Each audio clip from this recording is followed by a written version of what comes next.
This episode of The Bill and Callie Show is brought to you by...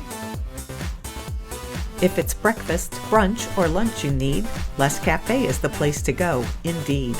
Open 6 a.m. to 4 p.m. 7 days a week. Les Cafe Pancake House, located in Highland, Indiana on Highway Avenue. Les Cafe, where less is more. The Bill and Kelly Show is recorded at Studio A at Executive Suite Squared in beautiful Hammond, Indiana. Now, here's Bill and Kelly. Welcome to our show. We have a very special guest, like all of our guests are special, but this guy is a rock star. He is a retired firefighter with the Milwaukee Fire Department and now has been inspired to write a book. This is Greg Renz. Welcome to our show once again, Greg. Yes, welcome. Oh man, it's my pleasure. I'm glad to be back. Had a great time the last time. Yeah, you're joining us from your home near Milwaukee, right? And so that... Yeah, I'm right. It's between Madison and Milwaukee, small town. Great. Oh man. So how's the weather up there? I know, but I'm just asking you. It's a little gray, but it's warm. So you know what? I'll take warm. Yeah, you guys will probably be getting some rain later on this afternoon, but. Yeah. Welcome to our show. And what I thought we'd start off doing is talking about your fire career, because you are a retired firefighter, and actually you were inducted into the Law Enforcement and Firefighter Hall of Fame. Yes, that was quite an honor. I was inducted for the rescue of two little boys from their burning basement bedroom, and that was back in 2004. And the interesting thing about that, I shared the story last time on your show, so I won't share the whole story again, but the interesting part of that story was back in 2004. And I tell these stories at the bookstores and libraries and stuff. And I kept getting people saying, whatever happened to those two little boys? Because that was a long time ago. And usually we don't follow up with our patients, they go on with their lives, we go on with our work. And this last year, for whatever reason, I thought, you know what, I'm going to see if I can get a hold of their mom.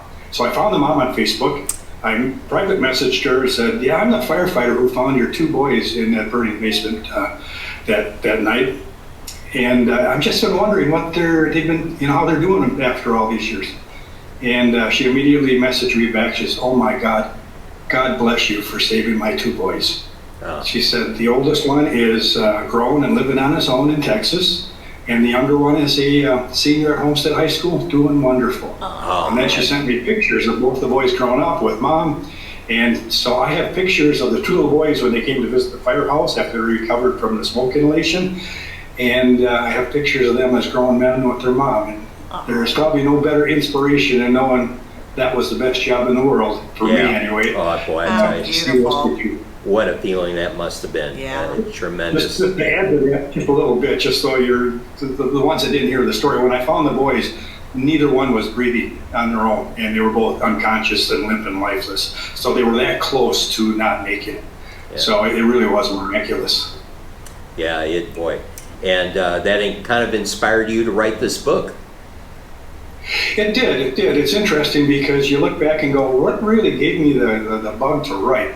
Because, a lot of writers will tell you, it's like, I've always wanted to write. I was writing when I was 5 years old. That wasn't me. So when I started receiving these awards, I would tell this story at these awards banquets, and I just saw the powerful effect this had on people. There would be tears streaming down people's eyes, and it just hit me that, man, if I could learn how to do that on a page, what a powerful thing that would be, to get a story like this out there, because it's a very inspirational story, very spiritual story. And that was the first inkling, and this was several years before I retired. So I really didn't think about writing until I did retire. Oh, yeah. Well, and so this is actually fictional, because I forgot what they call the term, whether it's based upon a real life story, but you obviously change names and situations. Yes. This is a novel, so it's fiction. It's I draw on a lot of my experiences throughout my career and other firefighters. But I do have to mention one thing when I'm talking about that, is that there's a firehouse sex scene in there, and that's not based upon real experiences. My wife always likes me to make sure I mention it. Well, one has to do things to sell books, right? Actually, there was a firehouse sex scene in Sex and the City, if I remember correctly.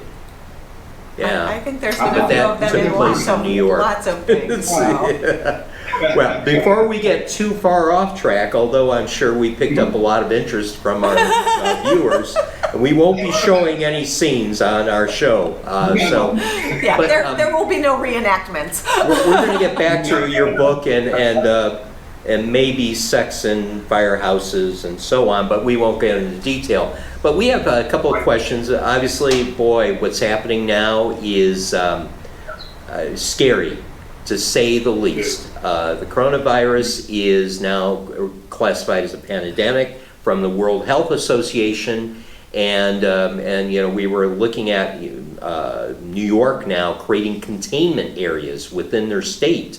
And they're having a problem getting some of the tests, which has caused them to say, we've got to do something to protect people, because the mitigation of this virus, the only thing, because they haven't come up with a vaccine yet, is isolation and trying to isolate people as much as possible. Now, we started talking before the show, and I really didn't even call to mind, but first responders. With this, having to deal with this virus coming in. Give us your thoughts on that, being a career firefighter. Yeah, when you think about that, I mean, when people get sick, they call 911. And they're probably not going to know if they have this coronavirus. So, we go in, and you really can't go into every run with one of these encapsulation suits that they're using to quarantine people. So, we do have, some equipment that we put on, but it's not that total encapsulation.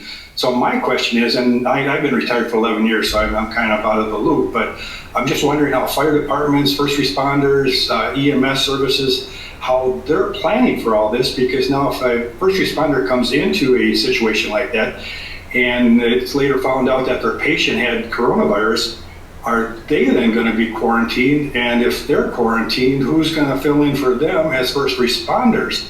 And how many other people have they been to before it was even found out that that's what that person had? I mean, how many other people could they have come in contact with? Right. Well, and that's true, because a busy intercity company especially can have easily 15 to 20 EMS runs in a day. So those are 15 to 20 homes you're going into that have groups of people in them. And it's overwhelming to think about. And I don't know what, like I say, I've been away from it, so I don't know what the plans are in effect for fire departments and EMS companies, but I'm sure they're addressing this, because that has to be a huge issue. Yeah, and to hand it to you guys, because what you do is put your life online every day. And I have no doubt that people are still going to go in to save people. Of course they will. But the thing is, twofold. One is their safety, their contamination, and then they automatically become a carrier. So they go back to the firehouse and contaminate the firehouse. So this thing, until they find a vaccine, is scary.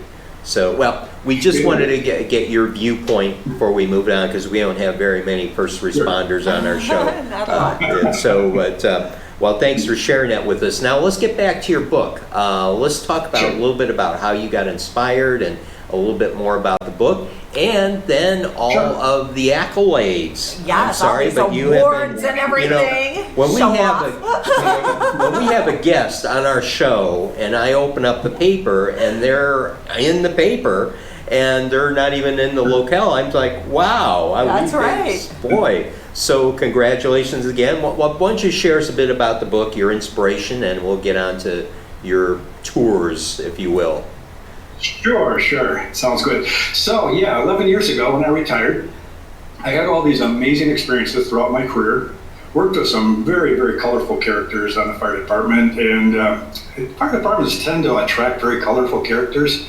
And some of these guys probably might be over the top colorful, where they shouldn't be out in public. And but these are the people you want crawling into your burning building to save your family. Guaranteed, these are some amazing, amazing, heroic people. So I had, the experiences, the stories, the characters, and then working in the inner city. It's a unique setting that most people aren't aware of what it's really like down there.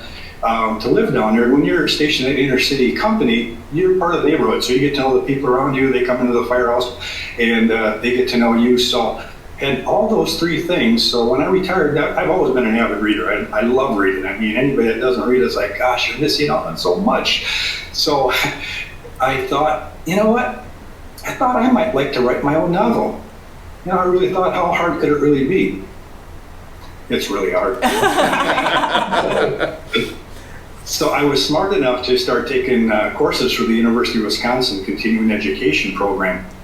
And first couple of assignments that came back were all marked up in red. Yeah, Greg, you really need to work on your grammar, punctuation, syntax, point of views all over the place.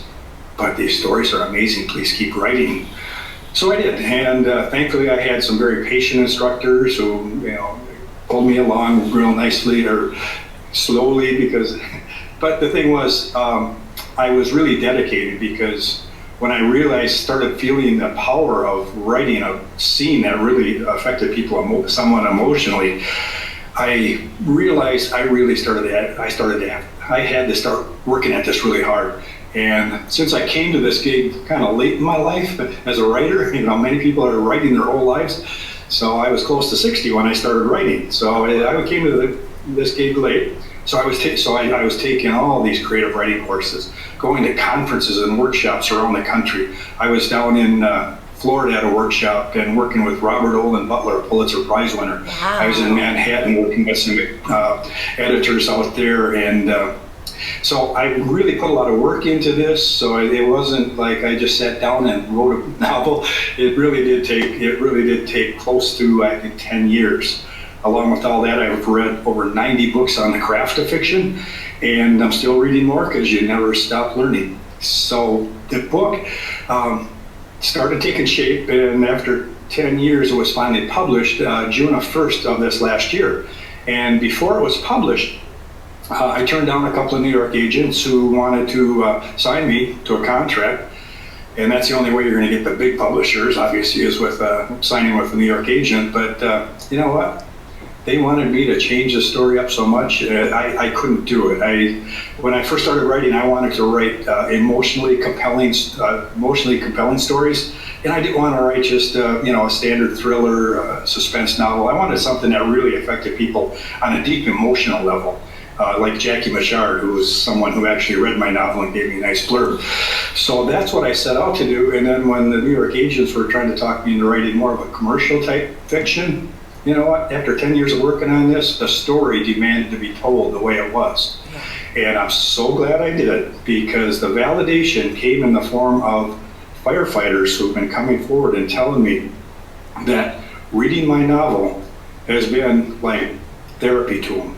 They're dealing with issues of PTSD just like my protagonist does in the book. And the power of fiction pulls you into the story. So they were reliving those types of things. And it made many of them realize that, you know what, you can't keep this stuff buried. You really do need to start talking about these things. And the story started coming out. I think during my career, we lost 7 firefighters to suicide. I mean, it's just horribly tragic when you come into work in the morning and hear one of your brothers took his own life. And I started hearing stories about firefighters and their situations. So at my talks, I do that. And at one of my talks, a firefighter, after everybody left, he came up and I could see the pain in his eyes. And he said, that stuff you were talking about, he said, I'm dealing with that. And I really don't know what to do about it. He said, I'm afraid if I go for help, my crew won't trust me anymore. He said, so what do I do? And I told him, I'm not a counselor, I'm not a therapist, but tell me about it. So he went on and shared stories for 45 minutes, some pretty dark stuff. And after he got done, I just told him, I said, there again, I'm not a therapist or a counselor, but I have friends who are dealing with some of those same issues from the Milwaukee Fire Department. And I said, one of my friends shared a story about how he had a 9mm gun in his dresser drawer. And when he would walk by, every once in a while, he'd say, is today the day? Twice he put the gun to his head. He went for help. It saved his life. And now he's a big proponent of going out and trying to open people's eyes on how prevalent PTSD is in first responders. So that's I think one of the major validations on not going with the New York people who wanted me to write this commercial thing, because this goes much deeper into the firefighters' lives than just rescuing people. You know what I would like to do is read one note that I got from a retired fire captain. Oh, we love it. Please. Just blew me away. Please do. And this note, I'll tell you what. Well, I shed tears reading this book, but your ending really blew me away. It's a powerful book for anyone. It was especially powerful for me, and I think will be likewise for our brothers and sisters in the fire service. I appreciate how your story presents the topic of PTSD. I had a tough time near the end of my career. Once I accepted and understood my own pain, I started seeing it in the eyes of our most senior guys. It continues to be a challenge for me. Your story has been serious therapy, and like therapy, it's not always easy, but healing. The themes of risk, loss, and redemption are universal, but they apply to the stories of firefighters everywhere and strike deep chords in me. You handle these themes with the touch of a veteran writer. As I pass the unlikely landmarks only we firefighters see, I think of problems that will never be solved. The vacant lots where we risked it all in a house fire. Alleys that were the scenes of murders, homes of suicides, and intersections where we pried bodies from cars. The scenes of so many calls where we met the devil in the dark. We carry that darkness in a corner of our hearts. Your book helps open a window to that corner, letting the light of day disinfect and heal us. So like your image of leaves in a flowing stream suggests, there's hope, things to acknowledge and let go of. Thanks. I know this book will be both appreciated by and good for the fire service. I think it will give civilians real insight into the weights so many of us carry. Wow. You get something like that and you realize, you know what, those 10 years were really worth it. Absolutely. Worth it when I do it. And how cool that, go ahead. I was going to say how cool that during your professional career, you helped so many people. And here you are in your retirement, having done something that is still continuing to help so many people. That's beautiful. Oh gosh, I'll tell you what, and to be perfectly honest, these things came out of the blue because when I was writing the story, it's certainly a theme in the book, but it wasn't the major part of the story. So when people started coming forward, because you find that, books of fiction, especially when you have complex books with numerous plot layers, different people see different things in the stories. And when firefighters came and started talking about that, I realized, oh my gosh, yeah. Sometimes as a writer, you don't realize exactly what you're writing and how it's affecting people. Sure. I mean, you're just kind of pouring the story out on the page. And I gotta say with this story especially, it's almost like it came out of the blue. I followed the story. It wasn't like I logically thought through this story. This story started coming. I had an outline when I started writing the story. It's nothing like the finished product, because once I started writing, things just started coming out of nowhere and telling me, well, you need to do this, and this person here needs to be this, and the characters came out of nowhere, became very real. So much of that was, and that was just the elation of, I think, writing, where just you get so thrilled when you get these scenes that just work on a level that just goes so deep emotionally. One of the when I was thinking about writing too, a quote that really stuck with me, and it comes from a long time ago, was I think Wayne Dyer talked about in one of his books, and he says, "Don't die with your music in you." And I know so many people putting things off, especially as you start getting older, and it's like, yeah, don't die with your music in you. If you got a story, get it out there. And I have so many writing friends I've met throughout these years at conferences and stuff. And so many of them they give up, and it's a shame, because many of these are very gifted writers. But what I found probably for the writers that are successful, the biggest thing is their persistence and their ability to stick with it, because it gets very, very frustrating, because sometimes those words don't come on the page anywhere near what's up in your head. Right. And you just get frustrated. It's like, damn, that's not the way I wanted it. It seemed to be. Well, you've done a couple of things. One is being a first responder and writer. Two professions that I've always had the highest regard for, because and you've gone through that and everything you have.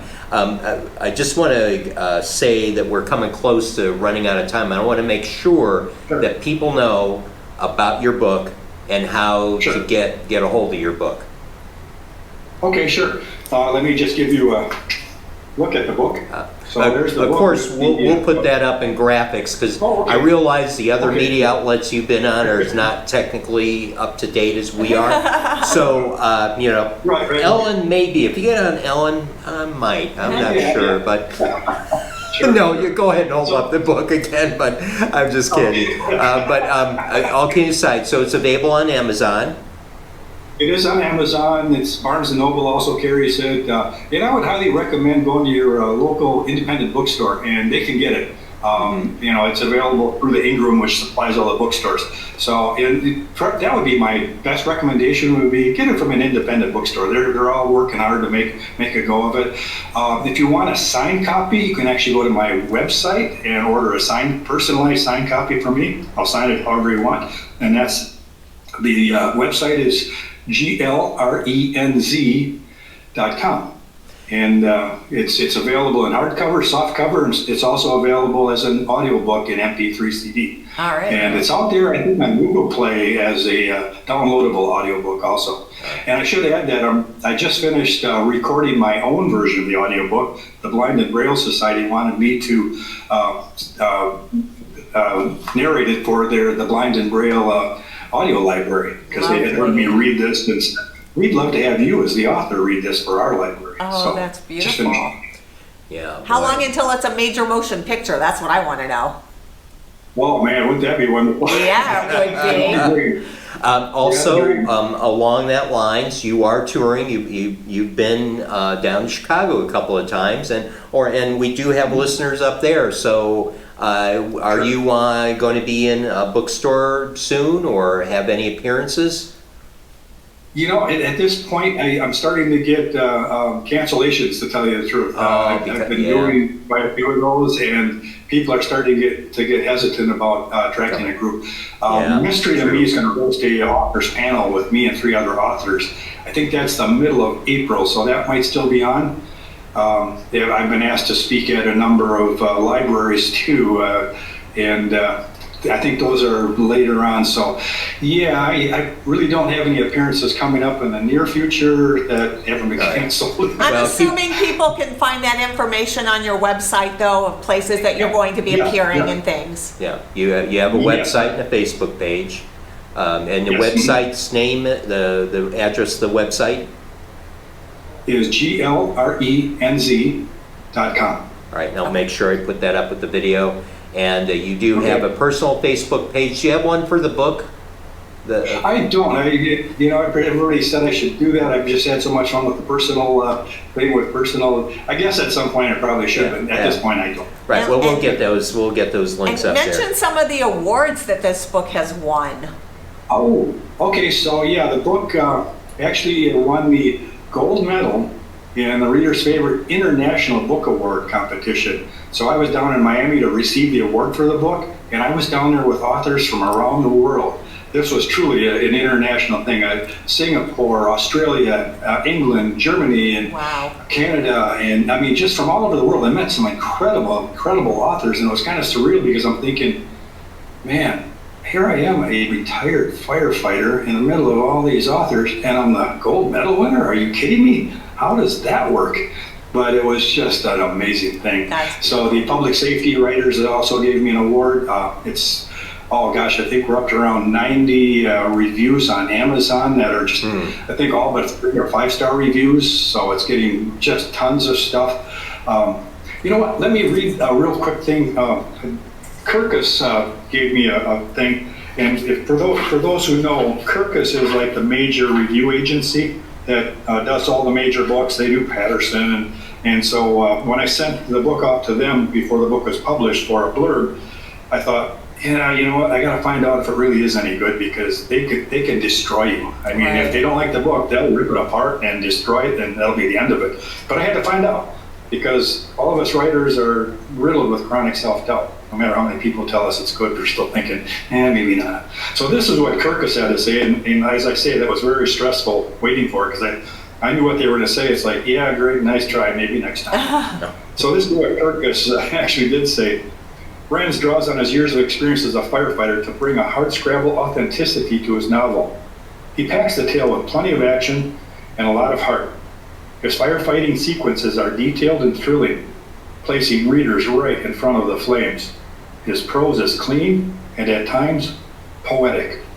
Wow! Yeah, baby. Did you ever dream in your life as you're riding on a truck out on a dispatch somewhere that you would ever get a note like that? No. Oh, that's so amazing and wonderful. It has been like a dream. My wife says too, like 4 years ago, we would have never dreamed we'd be doing this, because she tours with me. She's my bookkeeper, accountant, organizer, business manager, all of that stuff. So all I got to do is go and talk and sign books. In fact, I'm going to be at I could tell you this one. I'm going to be at the Lake Mills Firehouse this Saturday at 7:30. That's Lake Mills, Wisconsin. And I'm going to be giving a talk, and also I'm going to be selling and signing books, and all the proceeds are going to be going to Lake Mills Fire Captain Mark Bentheimer, who is fighting AML, a very aggressive form of leukemia. So we're hoping for a nice turnout, a lot of books sold, and every penny that comes in is going to go to his family. Oh, that's lovely. That's great. Thank you. That's great. Well, Greg, one last question I have before I close out the show. Are you planning another book? Maybe a sequel? I am. Yes, as a matter of fact, I get so much feedback on these characters. Everybody just loves these characters and the complexity of these characters. Even the antagonists are them. So after 10 years of working on the craft and learning as much as I can learn about it, I don't know that I could walk away from it now. Plus, you do get addicted to it. And if I'm not writing for several days, my wife can tell. She says, hey, can you get back to your writing desk?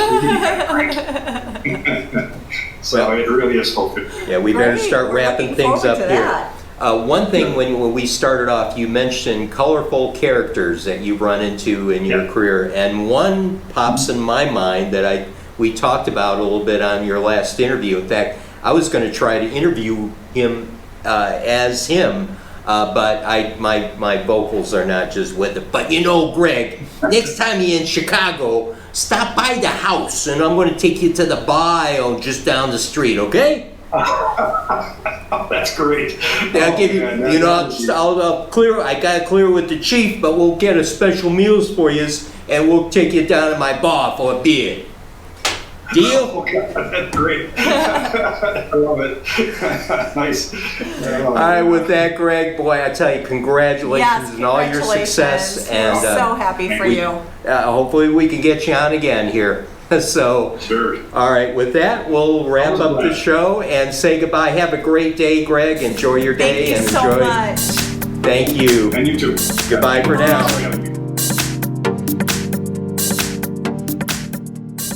This episode of The Bill and Callie Show is brought to you by... If it's breakfast, brunch, or lunch you need, Les Cafe is the place to go, indeed. Open 6 a.m. to 4 p.m. 7 days a week. Les Cafe Pancake House, located in Highland, Indiana on Highway Avenue. Les Cafe, where less is more.